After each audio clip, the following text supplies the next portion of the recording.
Hello, ciao Teo. Hello, Luca, and welcome back to the show. We are doing another episode, this year's second episode, to cover a topic that is really dear to me this time. Yeah, I saw the post and so on. I was just curious, what the heck happened? What happened is I spent half of December, working on Node.js to fix. Paid by Platformatic. Paid by Platformatic, of course. Okay, paid by Platformatic. And thank you, Platformatic, for paying me to fix this bug. And thank to the community to fix. Thank to the community to use our tools, hopefully, finger crossed. If you don't know Platformatic, check us out. And I spent half of my December working on this bug. Okay. And it has been a little bit of a journey. So what happened is I was pinged, I think it was on the 8th of December, which is a holiday here in Italy. It's a kind of a bank holiday here in Italy, national holiday. And evening, and it was at dinner time, and I saw a message from Guillermo and the React team, and they recommended that there was a potential vulnerability in Node.js and what to do about it. And my wife was not happy that I jumped on the topic almost immediately and started chatting to them and discussing a little bit what was the problem, okay? And oh gosh, I didn't understand how deep I was going to go. Like, this has been insane. Okay. But, I mean, what exactly was found? Like, because Guillermo that comes and say there is a... Yeah, so let me explain this. Let me explain this, okay? Imagine this thing. You are using... they patched this in React, by the way, okay? But before that, the React patch, okay, you could, if you could trigger, so you know React, right? That it has, essentially, it creates a virtual DOM, okay? It creates a tree, okay? And well, in order to several times of the problem of like, of course, okay. Now this big tree, okay, a tree can be recursive, right? And you can keep adding, like any tree, you can keep adding nodes and nodes and nodes and nodes and nodes since forever. Okay. Now, the way React handled this case was to wait for it to happen and let the JavaScript runtime throw an exception when there was no space anymore on the stack. So basically, if you could from your code base trigger a recursion, and because of a bug, okay, in your app, it would crash, the application will throw an error and will be catched by the React framework and then handled and so on and so forth. It's fine. However, in React Server Components and Next.js, the system was not being the framework was not able to catch that error, and that error became a silver bullet. And so, if I could trigger a bad recursion in any of your apps, then I can crash you with one request, creating essentially what it's an asymmetrical denial of service attack.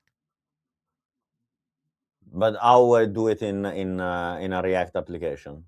Oh, it depends on the component structure. Okay, you need to set up your components in a way that it has a recursion in it. So it's basically an internal developer in a company DDoSing their own application.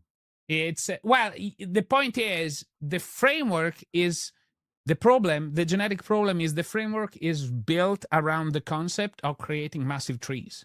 Okay, and you could nest them and create a lot of nesting, but it can be it can get very big, very deep, very fast.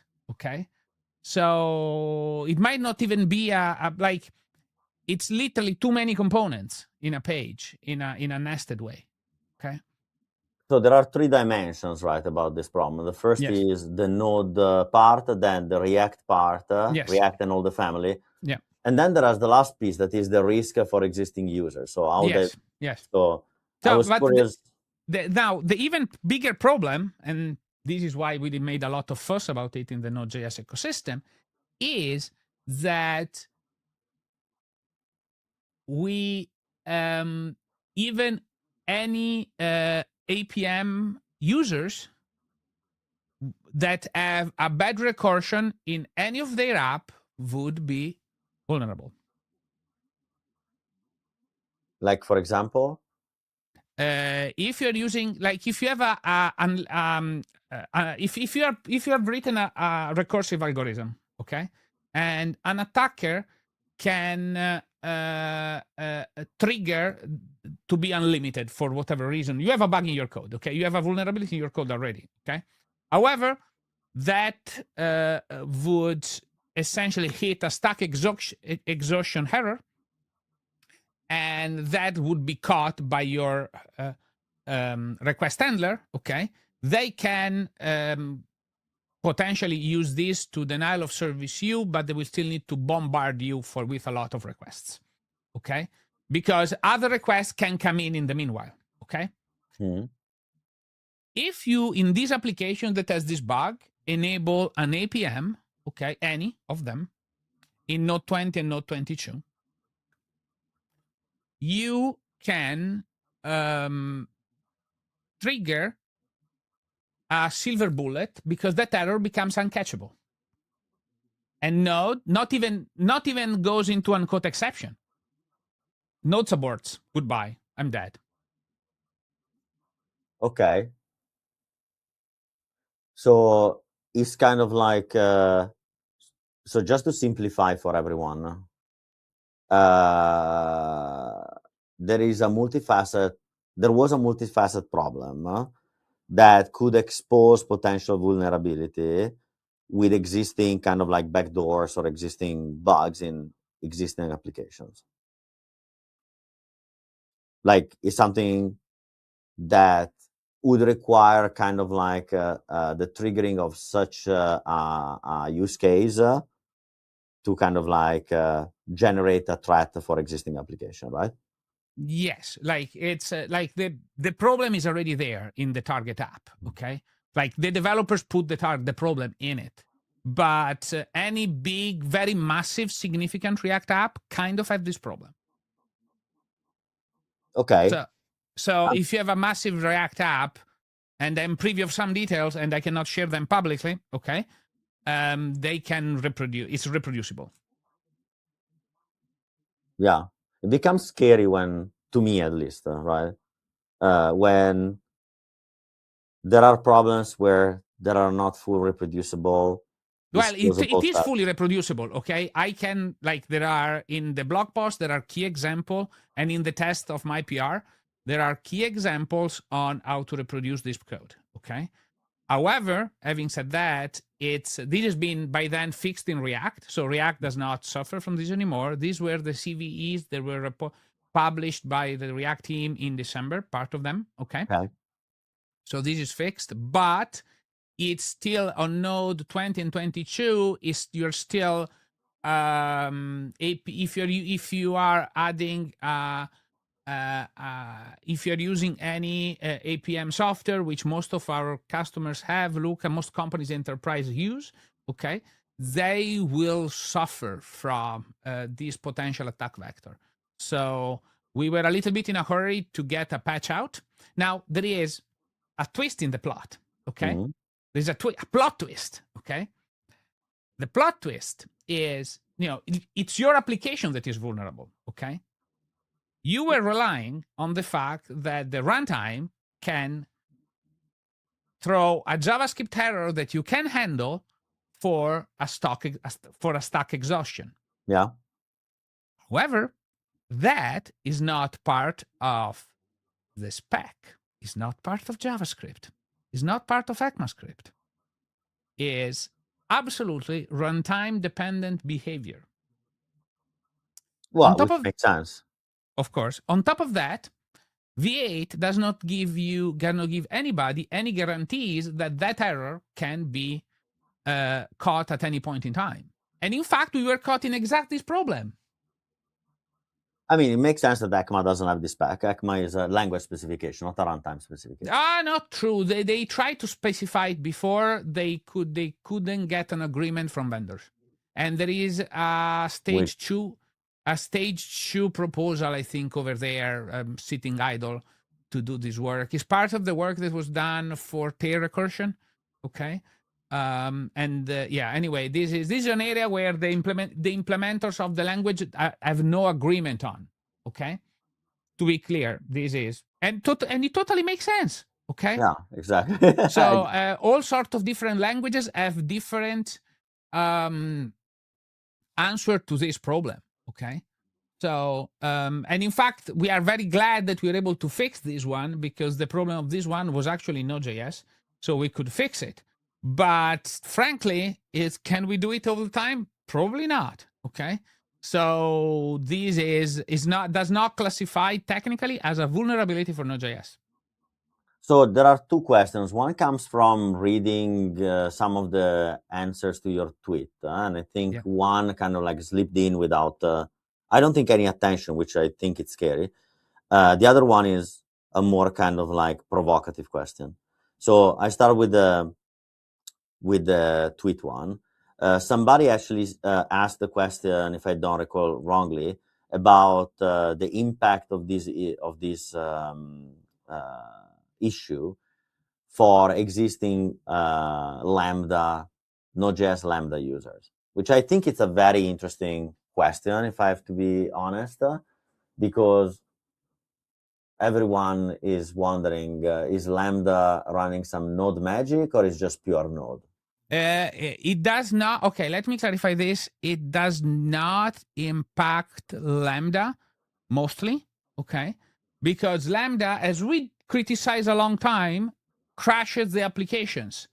Okay, and not crash the application. Only run one request at a time. Okay, so there is no there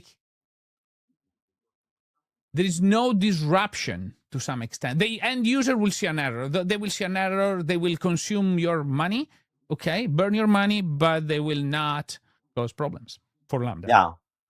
And what about... and by the way, if you saw that, please share it with me, because I would... because I didn't see it. So I received a lot of responses. So if you have it, I'll reply. But the other one is about then, and I think your point is very good, right? I mean, can and should Node be the let me reverse the question. Sorry. You said it's not a Node issue, but is fixing Node and React, right? Well, it was a Node bug.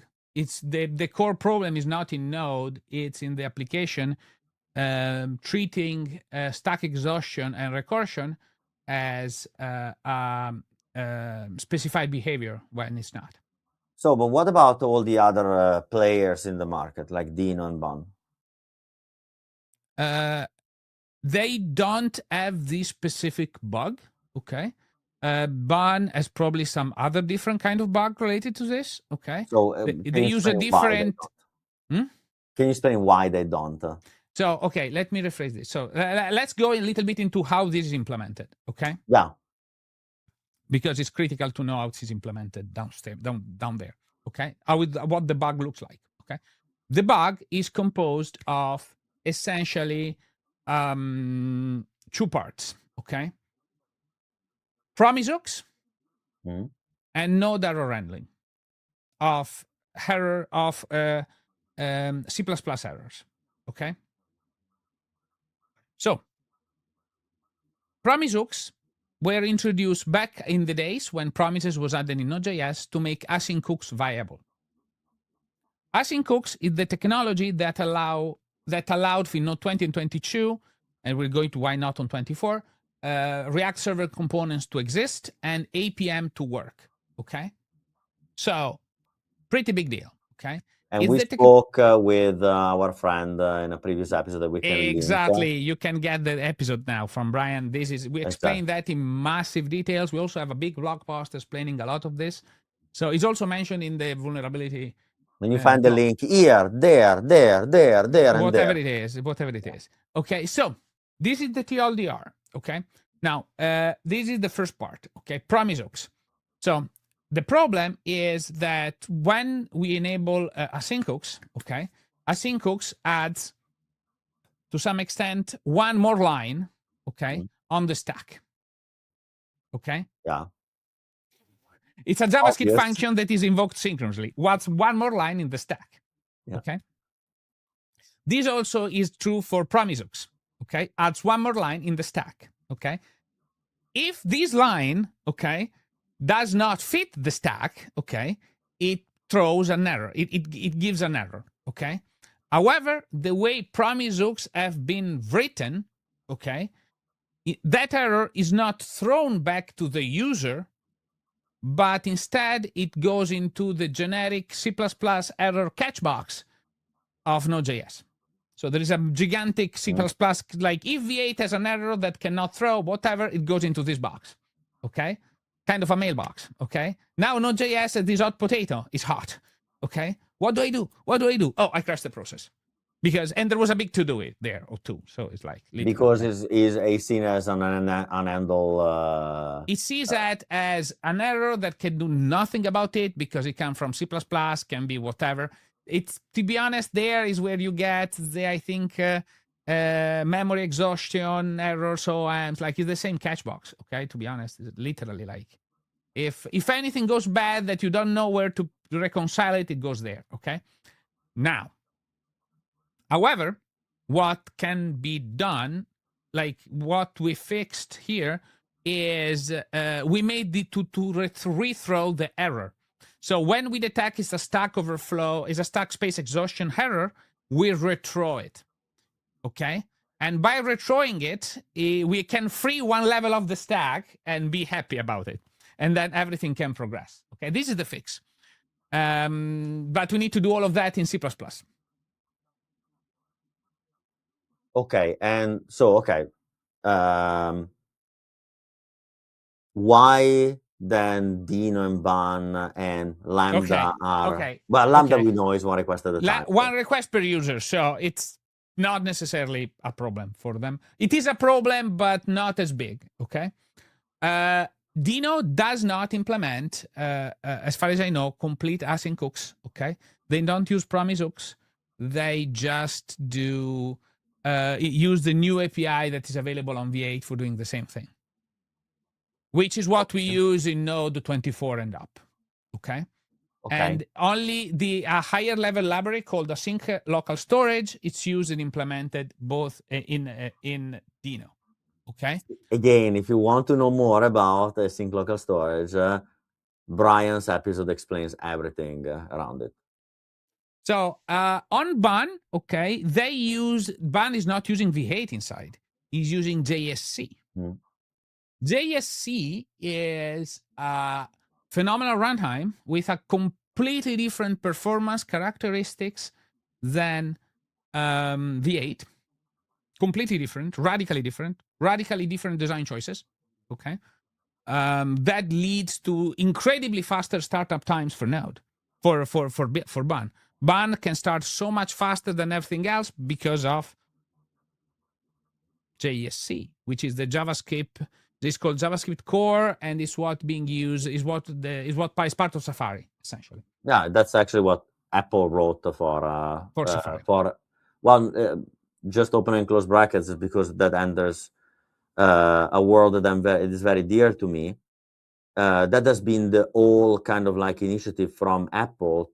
As you know, Mac and any iOS device, Safari is the communication layer of all applications. Just Safari is kind of like the transport layer. Yep. And JSC was part of the JS Core kind of initiative back in 2010, 11, when basically JavaScript became a core functionality inside of iOS devices. Haha. So, I mean, if you're interested, there is a long story that one day we can talk about the JS core hack that then led to kind of like a project like called Cordova and what I work on with probably Corey on MKView and all those kind of things. That's a very interesting thing on, it's a very cool runtime, but I mean, maybe one day we should invite, what's the name of our friend? Francisca, right? That was working before on it's been a long time. I don't know anybody yet at this point in time working on the V8 team. Okay. But to be honest, frankly, it doesn't really matter. There is a major difference between V8 and JSC, and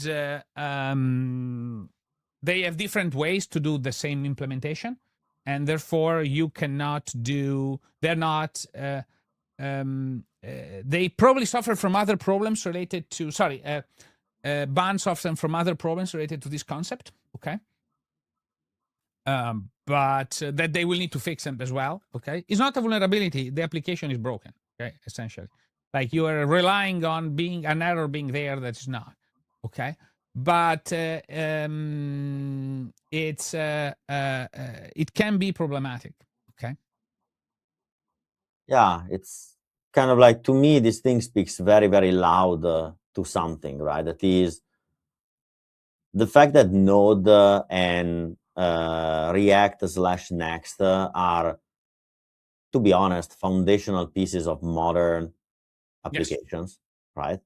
It's undeniable. So I invite everyone, friends of Dean or Ban, to go against this statement, and please do it if I'm saying something stupid.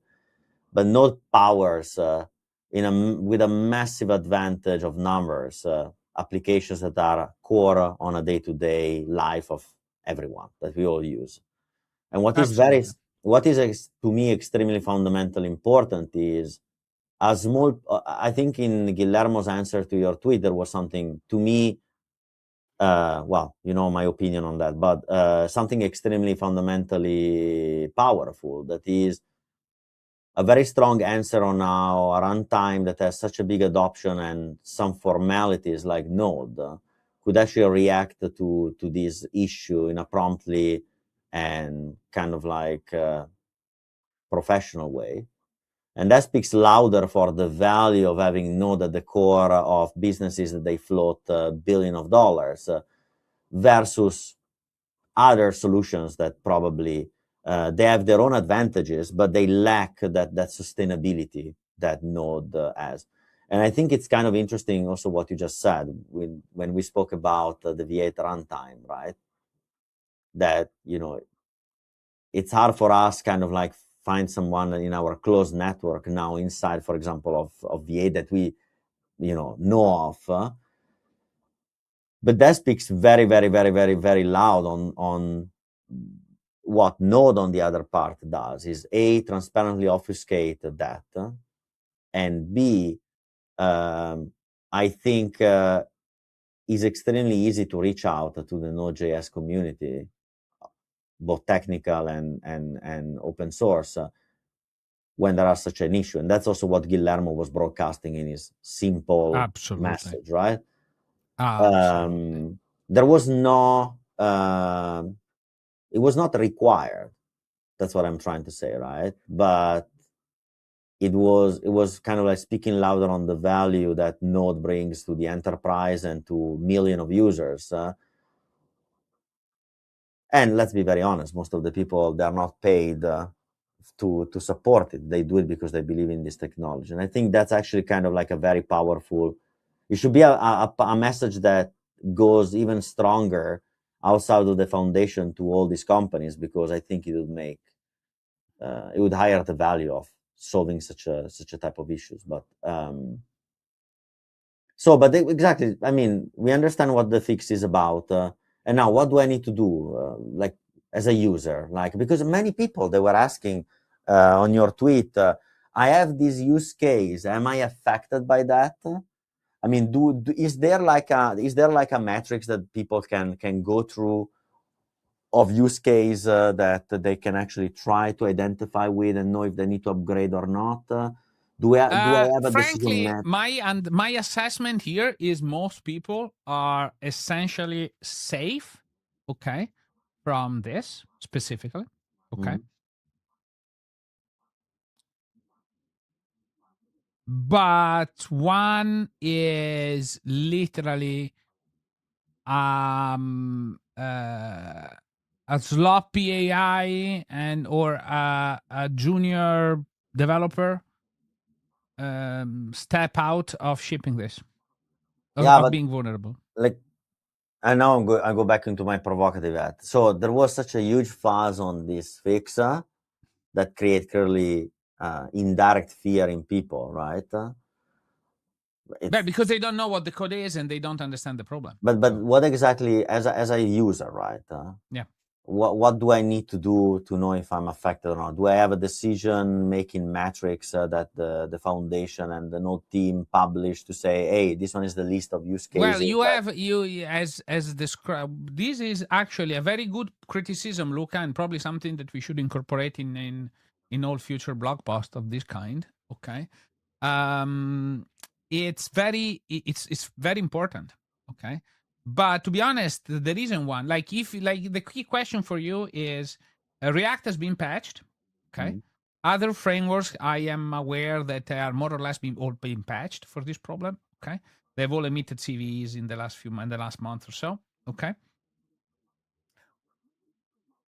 For you on the front-end frameworks, most modern front-end framework are vulnerable to these kind of attacks. Yeah. Okay. Because they're based on these massive tree structures, and the only way to traverse a tree is one of the ways to traverse a tree, the easiest way to traverse a tree is to use recursion. And if you use recursion, you suffer the problem. So, dang. Okay. Can I say something? Yeah. Guillermo, I know that you are listening. I know it. You don't have to tell me. I give you a free feature for your ecosystem that is embedded in this criticism that Matteo just said. Building an AI platform is cool, right? But I think Matteo said something fundamentally true in these modern times. You can build 1 million applications. You can enable developers to build whatever. It'd be super cool if AI platforms would actually recognize all these CVs, all these kind of bugs and so on, and actually give the feedback loop back to their users and say, hey, I generated an application and I know that you downloaded it and you probably deployed. Don't forget to upgrade because you are exposed to exactly this. Because then we go into what I call proactive platforms, right? And not passive platform, because it's very easy to get the credit card and get the gin every month. But then you push the responsibility back to the people that give you the gin every month. To be honest, I am relatively certain that this specific problem is handled by the Vercel WAF. I have another little criticism, Luca. We can talk about this little criticism next time, one of the next times, okay? Because we shipped these we ship the fixes on Tuesday, okay? But Docker images, because of a bug, okay, were only out. You saw it. Okay. Everyone was complaining about the Docker image. When do I get them? They took forever, and we are fixing the bug, okay? So I think my message here is that we are in a world where AI seems to basically drive companies to $9.6 billion valuation very easily. But it's actually very, very, there is an embedded cost for people adopting open source. And that's the answer that I'm actually trying to basically give, that thanking people is great. And I think it's a phenomenon. I think what the ecosystem is doing is phenomenal. Like is paramount, right? The investment that Vercel and many other companies are putting is honestly incredible in building frameworks that they have real use to the world. So that one, to be honest, I think we should thank, the investment that, Guillermo and all his team and many other companies are doing. On the other side, we do have the cause of many of these problems, and we are all aware of that. I think, I don't know if you saw it, but I think there was this tweet that Malte and Guillermo posted about this best practices training for Next. Like, that thing should be an example for you frameworks around the world to kind of like do the same thing, because that's what every enterprise needs. Like, every enterprise in the world is asking for best practice, and that's why Java has been surviving and winning for 20 years to date. And I think that kind of like that kind of initiative is phenomenal. Like, I really hope that everyone will learn from that. But at the same time, I think we should, Luca. We should ourselves. Come on. No, but I don't know if is. I believe that there is something there, that is. I don't think it should belong to a corporate. It should belong to the open knowledge, the open community. Like, best practices, they are not for consultancy companies to become richer and selling what we call in Italian fuffa, which means nothing, or for companies to monetize. I think they're public knowledge. I believe in the public knowledge of best practices, to be honest. Like, even if you are running a profitable business, I believe that certain things, they shouldn't be charged. It's just like public knowledge. It's like charging for an encyclopedia. You know that the encyclopedia don't make money anymore, right? Because there's the internet. It's public. Well, there is. I think there was Wikipedia, and Wikipedia. By the way, please donate to Wikipedia as usual. Yeah, but it's fine. But on the other side, I think what is extremely important is that all this kind of like vibe coded application, they get that feedback back to the enterprise, because it's very easy to say you can vibe code the world. But on the other side, I think all these kind of issues, we should provide that feedback back to the consumer and to the user. So, and, I really hope that companies like, Vercel and so on, they will adopt this model, because as well as generate more application, there is the need to provide that feedback back to the people that they use vibe coding, right? And that will enhance even the value even more of those. And trust me, and we were skeptical on this vibe coding, and we had to kind of like change our mind. Like, absolutely. No. Wait. Sorry, Luca. I am still massively skeptical of vibe coding. Massively. I'm not skeptical about like the definition of vibe coding according to Wikipedia. Sorry, I have.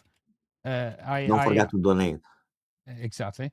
Okay, I just want to be clear what is vibe coding according to Wikipedia, which is I want to clarify, okay, because it's very specific. Okay, is described as fully giving into the vibes, embracing exponentials, and forgetting that the code even exists. Okay.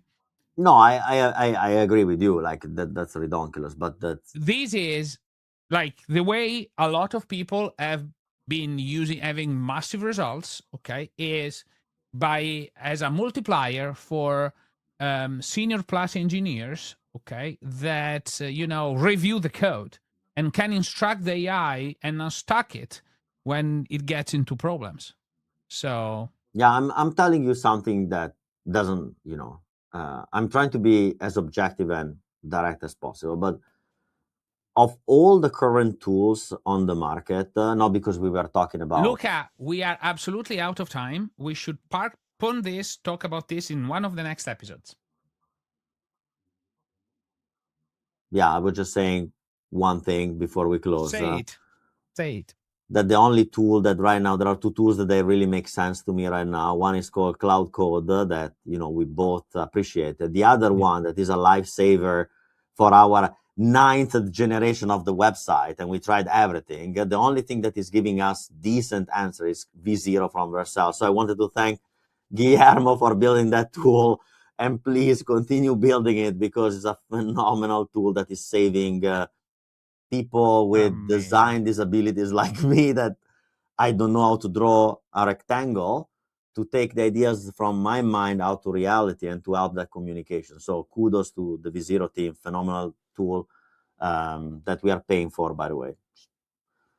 Anyhow, we are at time. If Guillermo wants to give us some free credit from Vizier, it's going to be highly appreciated. But till then, great job to you, the rest of the team, to Vercel for being such a big supporter of the community, and for stepping up in publicly thanking for the work. The first and only company that thank you guys. Platformatic for sponsoring part of your time, and for everyone to listening. Until then, see you next week. Bye. Ciao.